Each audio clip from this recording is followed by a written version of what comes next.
طه كريما نستهدينا أشرفا. أعوذ بالله من الشيطان الرجيم. بسم الله الرحمن الرحيم. إن أولياء إلا المتقون. صدق اللہ العظیم. چھوڑ کر گھر بار اپنے آ گئے سارے غلام. چھوڑ کر گھر بار اپنے آ گئے سارے غلام. اے ضیاء الاولیاء اب تو کرم فرمائیے. اے ضیاء الاولیاء اب تو کرم فرمائیے. آپ کے فرقت میں اب ٹکڑے ہوا جاتا ہے دل. آپ کی فرقت میں اب ٹکڑے ہوا جاتا ہے دل. اپنی آنکھیں دوں بچھا تشریف تو لے آئیے. اپنی آنکھیں دوں بچھا تشریف تو لے آئیے. جو ہوئے عرس ضیاء الحق بخاری میں شریک. جو ہوئے عرس ضیاء الحق بخاری میں شریک. بالیقین وہ ہو گئے جنت کی کیاری میں شریک. بالیقین وہ ہو گئے جنت کی کیاری میں شریک. چادر و گاگر کا منظر دیکھ کر ایسا لگا. چادر و گاگر کا منظر دیکھ کر ایسا لگا. آج ہے خواجہ پیا عرس بخاری میں شریک. آج ہے خواجہ پیا عرس بخاری میں شریک. رہ گئے ہوتے میرے ابا ہمیشہ لا ولد. رہ گئے ہوتے میرے ابا ہمیشہ لا ولد. گر نہ ہوتے آ کے اس عرس بخاری میں شریک. گر نہ ہوتے آ کے اس عرس بخاری میں شریک. درود پاک پڑھیں. اللہم صلی علی سیدنا و مولانا محمد وبارک وسلم. صلاۃ و سلام علیک سیدی یا رسول اللہ صلی اللہ تعالی علیہ وسلم. حضرات، میں نے جس آیت کریمہ کی تلاوت کی، جس کا ترجمہ یہ ہے، اس کے دوست پرہیزگار ہی ہوتے ہیں. اس آیت کریمہ کے تناظر میں دیکھیں کہ مشائخ لناوا میں کتنے لوگ ہیں جو کھڑے اترتے ہیں تو سب سے پہلے جد اعلیٰ سادات گدڑی شاہ پیوا حضور سیدنا سرکار شاہ ضیاء الحق بلخی بخاری رحمت اللہ علیہ کی حالات زندگی دیکھتے ہیں.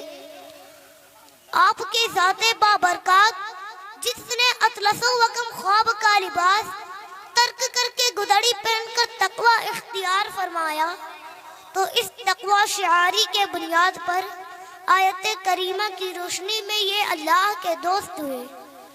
ان کے بعد سرکار انوار الاولیاء عبدالشکور رحمت اللہ علیہ نے دنیا سے ترک تعلق کر کے تقریباً 12 سال تک بھٹنی کے جنگل میں عبادت و ریاضت کی، جن کے تقوی کا یہ عالم کا کہ جنگل کے پتے گھاس پھوس پر قناعت کی. تو اس تقوی شعار کے بنیاد پر آیت کریمہ کی روشنی میں یہ اللہ تعالیٰ نے انہیں بھی اپنا دوست بنا لیا.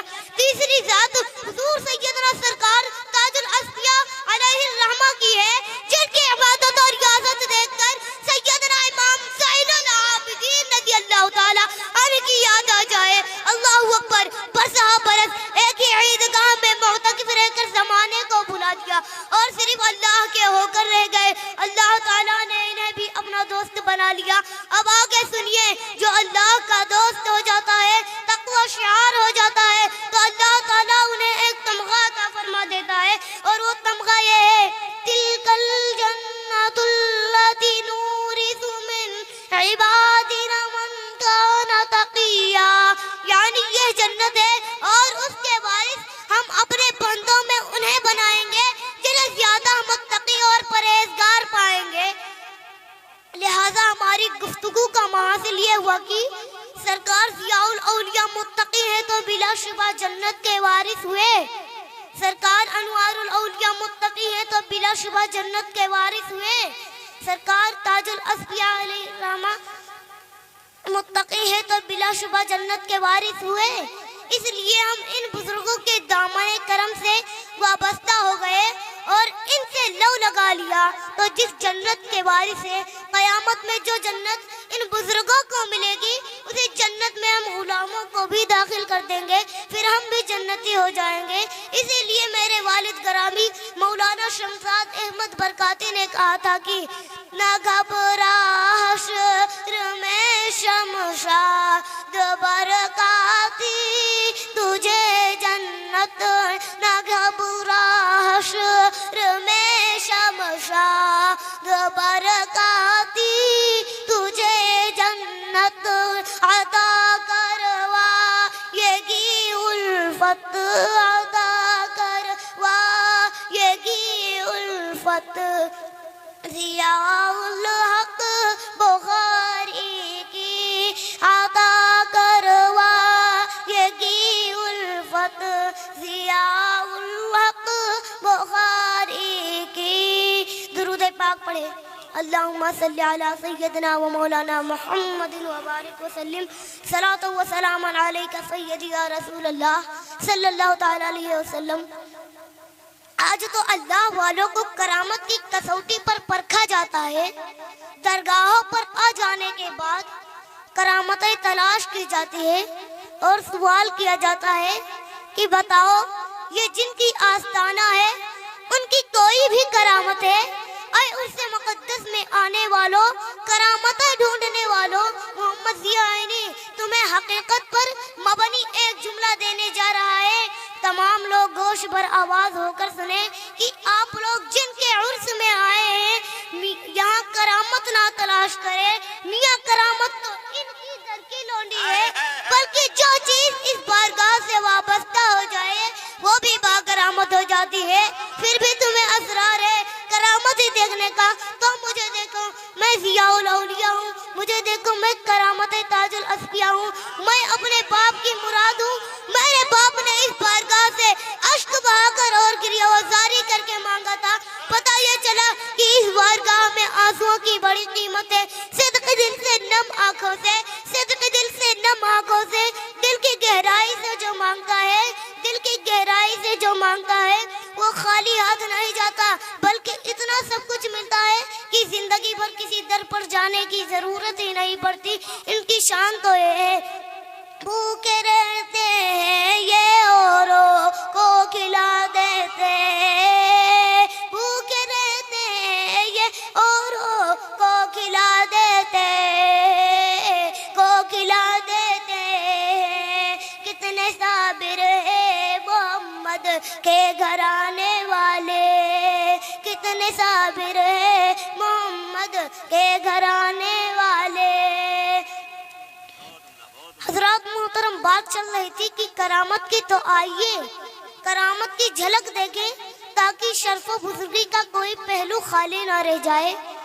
یہ کون ہے؟ سرکار عطائے رسول محمد حسین رحمت اللہ علیہ کی ذات گرامی ہے۔ آپ ایک بار نیپال مریدوں کے یہاں تشریف لے گئے۔ جس مرید کے یہاں آپ قیام فرما رہے تھے وہاں ایک مرغہ ذبح کیا اور دیگر مریدوں کے یہاں ملاقات کی غرض سے چلے گئے کہ چونکہ آپ کا معمول یہ تھا کہ ایک مرغہ 1.25 کلو چاول میں سب کو کھلا دیتے، خواہ مریدوں کی تعداد کتنی بھی زیادہ ہو۔ میرے ابا نے اس تعلق سے بھی ایک شعر لکھا ہے، ملاحظہ فرمائے۔ کھلا دے مختصر چاول میں جو سارے مریدوں کو، کھلا دے مختصر چاول میں جو سارے مریدوں کو، ہے بابرکت وہ شہزادہ، ہے بابرکت وہ شہزادہ ضیاء الحق بخاری کا، ہے بابرکت وہ شہزادہ ضیاء الحق بخاری کا۔ میں عرض کر رہا تھا کہ جب آپ نے مرغہ ذبح کیا اور دیگر مریدوں کے یہاں ملاقات کر رہے تھے تب مرید کی بیوی نے ذبح کیا ہوا مرغہ برتن میں رکھ کر کام میں مصروف ہو گئی۔ ادھر بلی آئی اور گوشت کھانے لگی۔ بس کیا تھا کہ چند بوٹیاں بچی تھی کہ مرید کی بیوی نے دیکھ لیا۔ بس کیا تھا کہ اس نے پھکنی اٹھائی اور بلی کو مارا، حتیٰ کہ بلی مر گئی۔ پھر جلدی جلدی بلی کو کاٹ کر اسی کا گوشت بھی مرغا کے ساتھ پکا ڈالا۔ جب شام کو عطا رسول محمد حسین رحمت اللہ علیہ آئے، دسترخوان پر کھانا لگایا گیا تو آپ نے پوچھا یہ کس چیز کا گوشت پکایا ہے؟ مرید نے کہا حضور مرغا تو ہے جسے آپ نے ذبح کیا تھا۔ تو آپ نے فرمایا اپنی بیوی کو بلاؤ۔ بیوی آئی تو اس سے بھی یہی سوال پوچھا کہ یہ کس چیز کا گوشت ہے؟ بیوی نے بھی وہی جواب دیا۔ پھر آپ جلال میں آ گئے اور دسترخوان کی طرف اشارہ کر کے فرمایا کہ کھانے کے برتن میں جتنے لوگ ہو اور جو بھی ہو باہر آ جاؤ۔ اتنا حکم پاتے ہیں پلیٹ میں سے مرغا کو اور بلی میاؤ میاؤ کرتی ہوئی باہر نکل آئی۔ پھر آپ نے دسترخوان کو چھوڑ دیا اور انتہائی غصے کے عالم میں اپنے خاندان لوٹ آئے اور اپنے خاندان والوں کو وصیت فرمائی کہ اس برادری میں ہماری کوئی اولاد آج کے بعد مرید نہ کرے۔ الحمدللہ آج کے بعد ضیائے خاندان میں کوئی فرد مرید نہیں کرتا۔ سرکار عطا رسول محمد حسین کی شان دیکھیے کہ ذبح شدہ مرغا اور بلی کو بھی زندہ کر دیا۔ اسی لیے ایسے موقع پر بھی میرے ابا نے ایک شعر لکھا ہے، سماعت فرمائے۔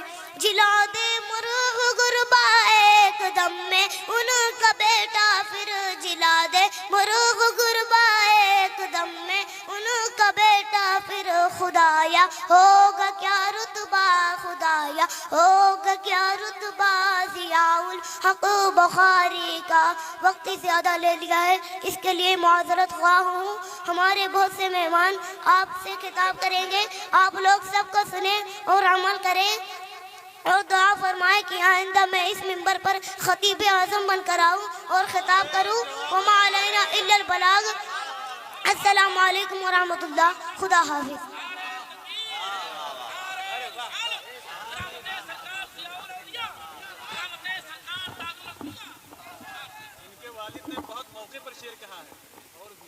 واہ واہ، سبحان اللہ سبحان اللہ۔ اس بچے کے ساتھ ہماری آپ کی حضور سید صاحب قبلہ کی صاحب مزار کی تمامی حضرات کی دلی نیک خواہشات ہیں۔ آنے والے وقت میں